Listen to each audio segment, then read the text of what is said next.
Presenting the classics of Sam P. Chaladurai.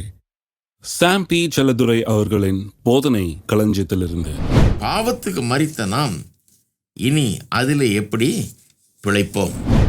ஆதலால் பாவம் மரணத்துக்கு ஏதுவாக ஆண்டு கொண்டது போல கிருபையானது நம்முடைய கர்த்தராகிய இயேசு கிறிஸ்துவின் மூலமாய் நீதியினாலே நித்திய ஜீவனுக்கு ஏதுவாக ஆண்டு கொண்டது. பாவம் மரணத்துக்கு ஏதுவாக ஆண்டு கொண்டது. சின் ரெயின்டு, பாவம் ஆண்டு கொண்டது. இப்பொழுது கிருபை ஆண்டு கொள்ளுகிறதாம். எப்படி சொல்லியிருக்கு பாருங்க. பாவம் ஆண்டு கொண்டதுன்னா என்ன அர்த்தம்? நம்ம பாவத்தில் கிடந்தபோது பாவத்தின் ஆளுகைக்குள்ளே இருந்தோம். அதனுடைய வல்லமைக்கு அடியில் சிக்கி கிடந்தோம். அதனுடைய எல்லைக்குள்ளே இருந்தோம். ரெல்ம், அதனுடைய எல்லைக்குட்பட்டவர்களாக இருந்தோம். ஒரு டெரிட்டரி மாதிரி பாவம் அதை ஆளுது, ஒரு இடத்தை ஆளுது. நீதி ஆளும்போது என்ன நடக்குது?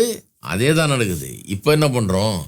நீதியினுடைய வல்லமை, நீதியினுடைய தாக்கம், நீதியினுடைய சக்தி, நீதியினுடைய பலன், நீதியினுடைய ஆளுகை, அதனுடைய எல்கை, அதுக்குள்ளே வந்துட்டோம்.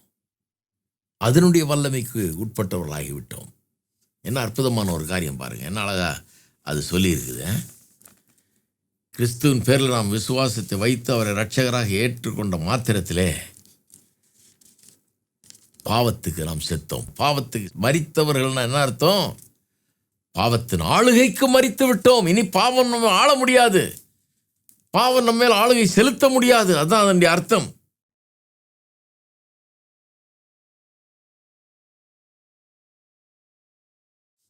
இன்னொரு காரியத்தை நாம் இப்போ பார்க்க போகிறோம். அது என்னென்னா, நாம் பாவத்தின் ஆளுகைக்கு செத்தோம் என்பது மட்டுமல்ல, கிருபையின் ஆளுகைக்குள் வந்திருக்கிறோம், அதற்கு உட்பட்டிருக்கிறோம். கிருபையின் ஆளுகையும் அந்த ஆளுகையில் இருக்கிற வல்லமையும் அதிகாரம் எல்லாம் இன்றைக்கு நமக்கு கொடுக்கப்பட்டிருக்கிறது.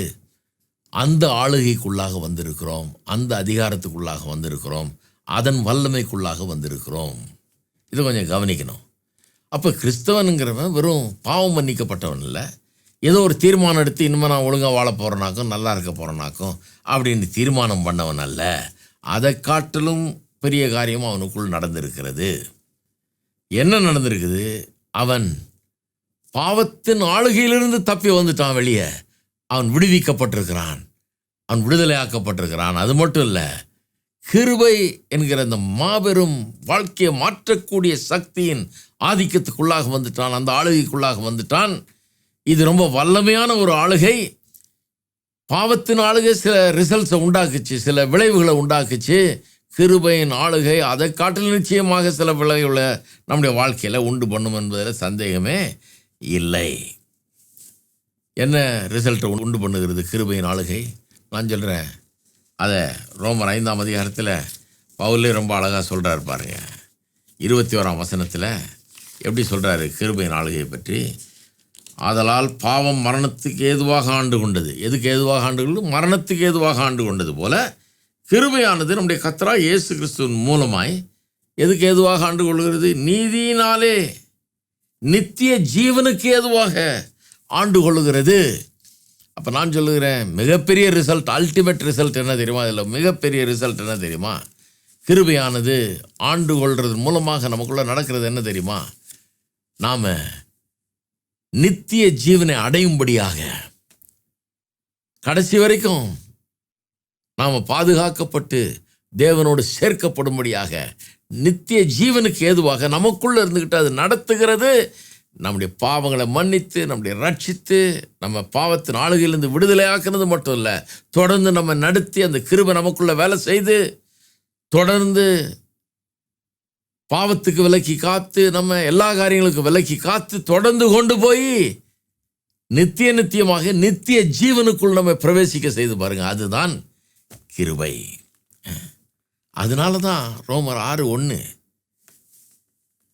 கிருபை பெருகும்படி பாவத்திலே தொடரலாம் என்று சொல்லுவோமோ அப்படிங்கிறது சரியே கிடையாது. அப்படி சொல்கிறதே கிடையாது. நம்ம அப்படி நம்புறதும் கிடையாது. நம்ம பாவம் பெருகுனா கிருபை அதிகம் பெருகும், அதனால் பரவாயில்ல பாவம் செய்யுங்க, எப்படியும் கிருபை நிறைய பெருகும், அப்படியா போதிக்கிறோம்? கிடையாது. நாம் எப்படி போதிக்கிறோம்? இல்லை, பாவத்துக்கு செத்துட்டோம், பாவத்தின் ஆளுகைக்கு செத்துட்டோம்,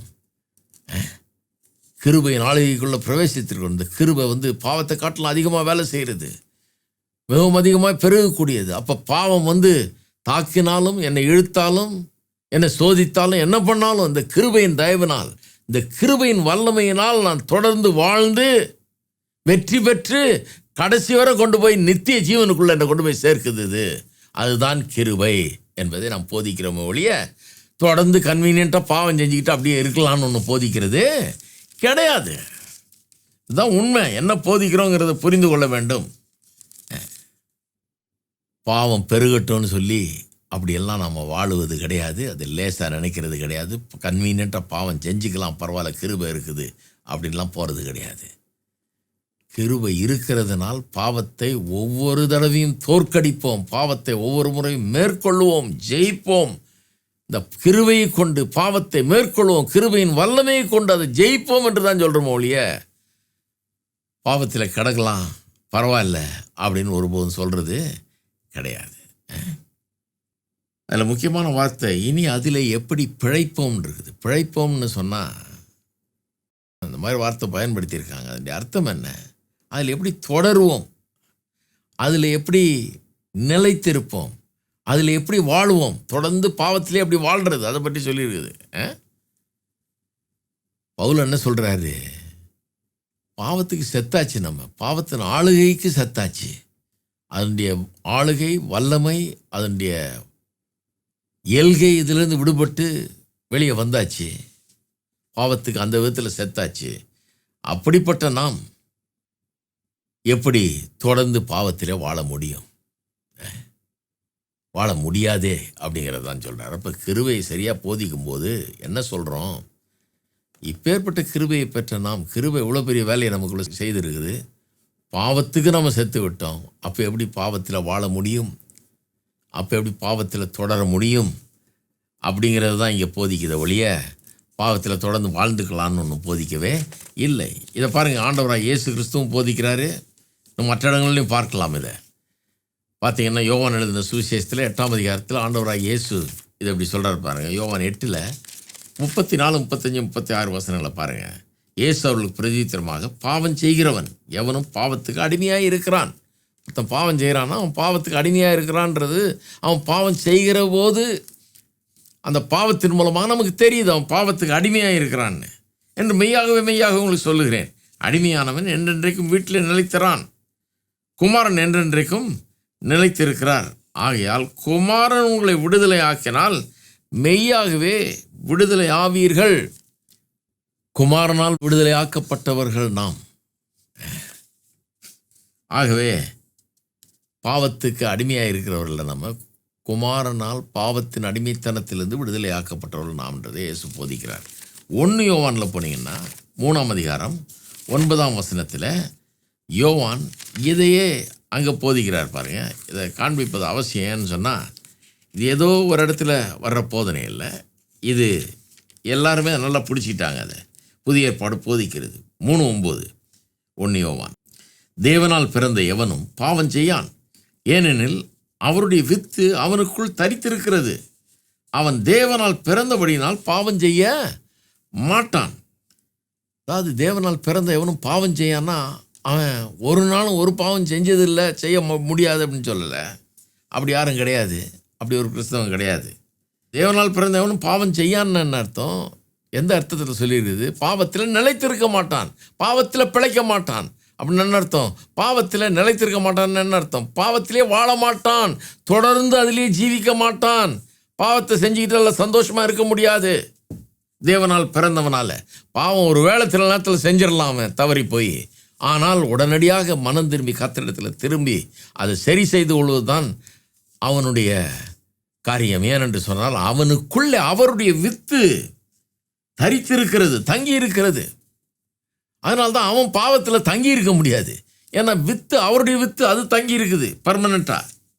அவன் தேவனால் பிறந்தபடியினால் பாவம் செய்ய மாட்டான், ஆனால் பாவத்தில் தங்க மாட்டான், பாவத்திலே நிலைச்சிருக்க மாட்டான், அதிலே தொடர மாட்டான். விசுவாசி பாவத்திலே வாழ மாட்டான்னுது. ஒருவேளை தவறி சில நேரம் பாவம் செய்யலாம், ஆனால் அதையெல்லாம் அறிக்கை செய்து சரியாயிடுவான், பாவத்திலே தங்க மாட்டான்னுங்கிறத சொல்லுகிறது. அப்போ ரோமர் 6:2 சொல்லுகிற அதே தான் இங்கே சொல்லுகிறது. பாவத்துக்கு மரித்த நாம் இனி அதில் எப்படி பிழைப்போம்ன்றதுடைய அர்த்தத்தை தான் இவர்களெல்லாம் கூட இங்கே போதிக்கிறார்கள். ஆகவே இந்த போதனையுடைய ஒட்டுமொத்த காரியம் என்ன? ஒரு கிறிஸ்தவன், மெய்யான கிறிஸ்தவன் கிருபையின் ஆளுகைக்குள்ளாக இருக்கிறான். கிருபையின் ஆளுகைக்குள்ளாக இருக்கிறான்னு கிருபை ஒரு பெரிய தாக்கத்தை உண்டு பண்ணுகிறது. அன்றைய எல்லைக்குள்ளாக இருக்கிறான், அன்றைய வல்லமைக்குள்ளாக இருக்கிறான். அப்படி இருக்கிறதுனால பாவத்தில் நிலைத்திருக்கிறதுங்கிறது, பாவத்தில் தொடர்ந்து வாழுகிறதுங்கிறது இம்பாசிபிள், நடக்காத ஒரு காரியம் என்று சொல்லுகிறார். அதனால தான் 11 இப்படி சொல்லுகிறது. ரோமர் 6:11 இப்படி சொல்லுகிறது. நீங்களும் உங்களை பாவத்துக்கு மரித்தவர்களாகவும் நம்முடைய கர்த்தராகிய இயேசு கிறிஸ்துவுக்குள் தேவனுக்கு என்று பிழைத்திருக்கிறவர்களாகவும் எண்ணிக்கொள்ளுங்கள். எண்ண ஆரம்பிங்க, அப்படி எண்ணுங்கன்றார். ஏன்னா அதுதான் உண்மை. அது நம்ம திங்கிங்குள்ளே வரணும். நான் இன்னும் பாவின்னு எண்ணிட்டு இருக்கக்கூடாது, நான் பாவத்துக்கு மரித்தவன் என்று எண்ணிக்கொண்டிருக்க வேண்டும். அப்போ பவுல் என்ன சொல்லுகிறார் என்பதை நல்லா புரிந்து கொள்ள வேணும். அவர் என்ன சொல்கிறாரு? பாவத்துக்கு மரித்த ஒருவன், நாம் சொல்கிறபடி பாவத்துக்கு மரித்த ஒருவன், பாவத்தின் ஆளுகைக்கு மரித்த ஒருவன், பாவத்தின் ஆளுகை முடிவுக்கு வந்துடுச்சு அவனுடைய வாழ்க்கையில். இனி பாவம் ஆளல அவனை.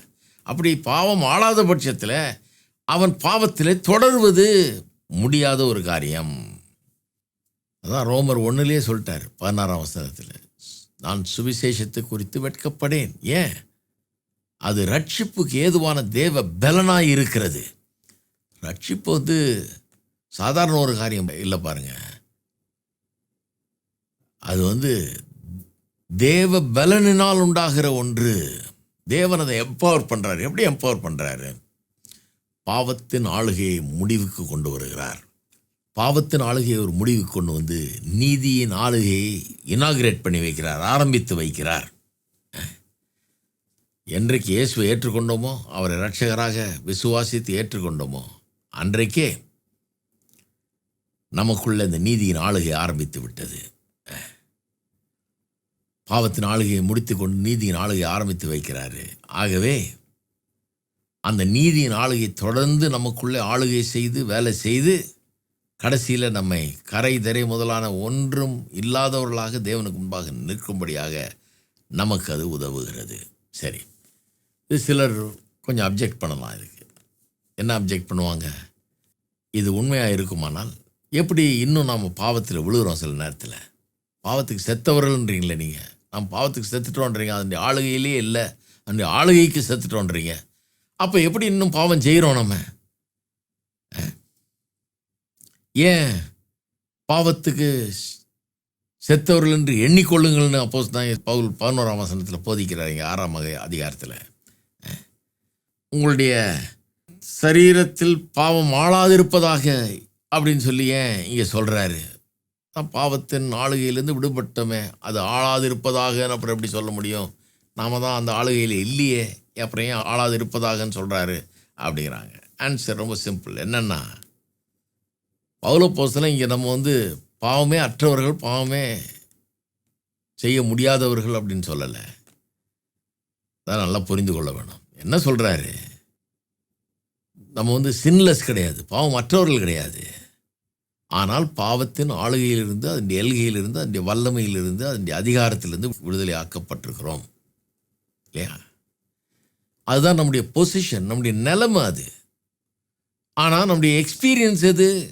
சில நேரத்தில் நிலைமைக்கும் எக்ஸ்பீரியன்ஸுக்கும் பெரிய வித்தியாசம் இருக்குது. நிலைமை ஒன்றாக இருக்கலாம், அனுபவம் வேறையாக இருக்கலாம். ஒரு உதாரணம் சொல்கிறேன் பாருங்கள். அமெரிக்காவில் அடிமைத்தனம் இருந்தது. ஆடு மாடுகளை விற்று வாங்குறது போல் வாங்கிட்டு இருந்தாங்க ஆட்களை. ஆப்பிரிக்க இனத்தை சேர்ந்தவர்களை கொண்டு அடிமைகளாக வச்சுருந்தாங்க அந்த காலத்தில். எல்லா நாடுகள்லையும் இருந்தது அந்த காலத்தில். அந்த அடிமைத்தனத்தை முடிவு கொண்டு வந்தார் ஆப்ரஹாம் லிங்கன் என்கிற ஒரு பிரசிடென்ட். முடிவு கொண்டு வந்து சட்டம் இயற்றினார். அடிமைத்தனம் செல்லாது, இனிமே அமெரிக்காவில் அடிமைத்தனம் இருக்க முடியாதுன்னு சட்டம் போட்டாச்சு. சட்டம் போட்ட பிறகு கூட எத்தனை பேர் அடிமைத்தனத்திலேயே வாழ்ந்தாங்க தெரியுமா?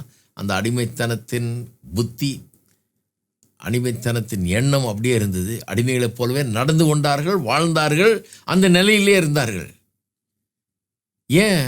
அனுபவம் மாறல, அனுபவம் அதே தான் இருந்தது. ஆனால் லீகலாக சட்டப்படி அவருடைய நிலைமை மாறிடுச்சு, அனுபவம் மாறல. சிலருக்கு அடிமைத்தனத்தை ஒழிச்சாச்சுன்ற தகவலை கூட புரிஞ்சு கொள்ள முடியல, அவ்வளோ படிப்பில்லை, ஒன்றும் இல்லை. செய்தியே எட்டலை சிலருக்கு, அதுக்கே பல மாதங்களானது. எட்டின பிறகு அவர்களுக்கு எங்கே போகிறதுன்னு தெரில. இது வீட்டை விட்டுட்டு அடிமைத்தனம் வேணான்னு சொல்லி வெளியே கிளம்புனா போய் எங்கேயாவது இருக்கணுமே, எங்கேயாவது வேலை கிடைக்கணுமே, சம்பாதிக்கணுமே, சாப்பிடணுமே, என்ன பண்ணுறதுன்னு அவங்களுக்கு தெரியல. அடிமைத்தனத்தை விட்டு வேற விதமாக வாழ்கிறதுக்கு அவங்களுக்கு தெரியாது. அதனால் தொடர்ந்து அடிமைத்தனத்திலே இருந்தாங்க சிலர். அடிமைகளாக வாழ்ந்துக்கிறோன்ற அப்படி வாழ்ந்தவங்களாம் உண்டு. ஏனென்று சொன்னால் பொசிஷன், அந்த பொசிஷனை புரிஞ்சு கொள்றதுக்கே நேரம் ஆகுது, அதை செயல்படுத்துறதுக்கும் சில காரியங்களை செய்ய வேண்டியதாக இருக்குது, அதுக்கும் நேரமாகிறது. அதுபோல தான் கிறிஸ்தவ வாழ்க்கையிலையும் நிறைய பேருக்கு தன்னுடைய பொசிஷனே விளங்கல, தெரியுமா? பாவத்தின் ஆளுகைக்கு செத்து விட்டோம், பாவத்துக்கு இனி நம்ம மேல் அதிகாரம் கிடையாது, நம்ம அதை ஆள முடியாதுன்றது தெரியல. அதன் ஆளுகைக்குள்ள வாழ்ந்து அவ்வளோ பழக்கமாச்சு, வெளியே வந்து எப்படி வாழ்றதுன்றது புரியல அவங்களால. அதை புரிஞ்சு கொள்ள முடியல, தெரிஞ்சு கொள்ள முடியல. அதனாலே தொடர்ந்து அதில் வாழ்கிறாங்க. ஏன்னா வெற்றிகரமாக வாழ்கிறதுன்றது அவங்களுக்கு ஒரு ஏலியன் கான்செப்ட், அது ஒரு வினோதமான ஒரு கருத்தாக இருக்கிறது. அதே தோல்வியில் அதே இதில் கிடக்கணும், வளர்ந்துக்கிட்டே கிடக்கணும் அந்த சகதியிலே அப்படிங்கிற மாதிரி பழகியாச்சு, அதிலே கிடக்குவாங்க சிலர். அதுலேருந்து வெளியே வர்றதுக்கு ரொம்ப நாள் ஆகுது. போதிச்சு சொல்லி சொல்லி சொல்லி அது உணர்வை உண்டாக்கி வேறு விதமாக வாழ முடியும்னு சொல்லி வெளியே கொண்டு வர வேண்டியதாக இருக்குது. இன்னொரு விதத்தில் சொல்லலாம், ஒரு பணக்கார வீட்டில் ஒரு பிள்ளை இருக்குது, அந்த பிள்ளையை பார்த்துக்கிறதுக்குன்னு ஒரு ஆளை வச்சுருக்கிறாங்க, நியமிச்சிருக்கிறாங்க வேலைக்கு. அந்த பிள்ளை பாருங்கள், எல்லா சொத்துக்கும் அந்த பிள்ளைக்கு உரிமை உண்டு, அந்த பிள்ளை தான் அந்த வீட்டில் பெரிய ஆள். ஆனால் தன்னை பார்த்துக்கிறதுக்குன்னு வச்ச அந்த வேலைக்காரனையோ வேலைக்காரியோ அவனுக்கோ அவளுக்கோ பயப்படுது அது பிள்ளை, சின்ன பிள்ளையாக இருக்கும்போது. ஏன்னா அதுக்கு தெரியாது தாயாருன்னு. இந்த சின்ன பிள்ளை நினச்சிட்டு இவர் சொல்கிறபடியெல்லாம் கீழ்ப்படியணும், இவர் எந்திரினா எந்திரிக்கணும், குளினா குளிக்கணும், சாப்பிட்னா சாப்பிட்ணும், பள்ளிக்கூடம் போகணும், இவர் உட்காருனா உட்காரணும், எந்திரிக்கணும் எந்திரிக்கணும்னு நினச்சிட்டு இருக்குது அந்த பிள்ளை. ஏன்னா தான் யார், இத்தனைக்கும் நான் தான் அதிபதி, நான் தான் வாரிசுன்ற சின்ன பிள்ளைக்கு இன்னும் புரியலை. அது புரிஞ்ச பிறகு எப்படி நடந்து கொண்டீங்க? அவனுக்கு பயப்படாது. அது அவனுக்கு ஐயோ நீ எனக்கு எங்கள் வீட்டில் வேலை செய்கிற ஆள், நான் ஒன்றும் உனக்கு அடிமை கிடையாது, நீ சொல்கிறதுக்கெல்லாம் உட்கார்றதுக்கு எந்திரிக்கிறதுக்கு நான் அடிமை கிடையாது அப்படிங்கிறத அது அந்த அறிவு உண்டான பிறகு தான் அது உண்டாகிறது இல்லையா? அதுபோல தான் கிறிஸ்தவ வாழ்க்கையும். அறிவு ரொம்ப முக்கியம். நம்ம என்ன தெரிஞ்சுக்கிறோமோ அதன்படி தான் நம்ம வாழ முடியும். எண்ணத்துக்கு ஏற்றபடி தான் நம்முடைய வாழ்க்கை இருக்கும். ஆகவே தான் அறிவு வளர வேண்டும், சில சத்தியங்களை நன்றாய் புரிந்து கொள்ள வேண்டும். இன்னொரு உதாரணம் சொல்கிறேன். ஏன்னா சிலர் சொல்கிறாங்க பாவத்தினுடைய ஆளுகையிலேருந்து விடுதலை ஆகிட்டோன்னு சொல்கிறீங்க, ஆனால் இன்னும் பாவத்தினால் சோதிக்கப்படுறேன், இழுக்கப்படுகிறேனே, அது எப்படிங்கிறாங்க. நான் சொல்கிறேன்,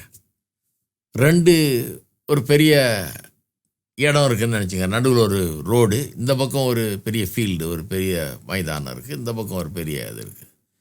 இந்த இடத்துல தான் நம்ம முதல்ல இருந்தோம். அதுதான் பாவம், பிசாசு என்பவர்களுடைய ஆளுகை இங்கே தான் நடக்குது. அதில் தான் இருந்தோம், அந்த இருளின் ராஜ்யம்னு அதில் இருந்தோம். ஆனால் கர்த்தராகிய இயேசு கிறிஸ்துவை விசுவாசித்து ஏற்றுக்கொண்டு அவர் நம்மளை விடுவிச்சு, அங்கேருந்து இருளின் ராஜ்யத்திலேருந்து விடுவிச்சு இப்போ என்ன பண்ணிட்டாரு, ஒளியின் ராஜ்யத்துக்குள்ளே, தன்னுடைய குமாரனுடைய ராஜ்யத்துக்குள்ளே கொண்டு வந்துட்டார். இப்போ இங்கே வந்துட்டோம், இங்கே வந்தாச்சு. இங்கே பிசாசு நம்ம தொட முடியாது. 1 யோவான் 5:18-19 அப்படியே சொல்லியிருக்குது. பிசாசானவன் நம்மலாம் தொட முடியாதுன்னு இருக்குது, அப்படியே இருக்குது, வாசித்து பாருங்கள். தொட முடியாதுன்னு இருக்குது. ஆனால் தொட முடியலனாலும் இங்கேருந்து குரல் கொடுக்குறான் இல்லையா அவன், அந்த குரலை கேட்டாலே இன்னும் பயமாக இருக்குது சிலருக்கு. ஏன்னா அது கீழே வாழ்ந்தாச்சு, ரொம்ப காலம் அதில் இருந்தாச்சு, அவனுக்கு கீழ்ப்படிச்சு, அவனை பெரிய ஒரு எஜமான் மாதிரி பார்த்து பழகியாச்சு, அவனுக்கு பெரிய வல்லமை இருக்குது, அவனால் நினச்சா இதை செய்ய முடியும் அதை செய்ய முடியுங்கிறது நமக்கு பதிஞ்சு போச்சு மனசில். ஆகவே இன்றைக்கி அவனுடைய சத்தத்தை கேட்டாலே பயமாக இருக்குது, நாம் இணங்கி விடுகிறோம். அங்கே இருந்துட்டு சத்தம் போட்டால் கூட நம்ம தொட முடியாதுன்னு தெரிஞ்சால் கூட அவன் சொன்னதுக்கு நாம் கீழ்ப்படுகிறோம். ஏன்னா அப்படி ஒரு மனதில் ஒரு பாதிப்பு நமக்கு உண்டாயிடுச்சு. இதுக்கெல்லாம் போதனை தான் விடுதலை உண்டாக்குது பாருங்கள். கிறிஸ்தவ போதனைகள் நம்மை விடுதலை ஆக்குகிறது, நம்ம அதிலேருந்து வெளியே கொண்டு வருகிறது. காரியங்களை நாம் புரிந்து கொள்ளும்போது நாம் யார், நாம் எங்கே இருக்கிறோம், அதிலிருந்து விடுதலை ஆக்கப்பட்டிருக்கிறோம். அவன் நம்ம தொட முடியாது, பிசாசை எதிர்த்துன்னா அவன் ஓடி போவான். இதெல்லாம் புரிய ஆரம்பிக்கும் போது அவன் பேரில் எனக்கு அதிகாரம் இருக்குது, 1000 பிசாசு வந்தாலும் என்ன தொட முடியாது, நான் ஒன்றும் செய்ய முடியாதுன்ற அறிவு வரும்போது, இயேசுவின் நாமம் அதை காட்டிலும் வல்லமை உள்ளதுங்கிற ஒரு உணர்வு வரும்போது, உலகத்தில் இருக்கிறவனை காட்டிலும் எனக்குள் இருக்கிறவர் பெரியவர் என்கிற அந்த எண்ணம் வரும்போது, அந்த உணர்வு வரும்போது நாம் வெற்றி சிறக்க ஆரம்பிக்கிறோம்.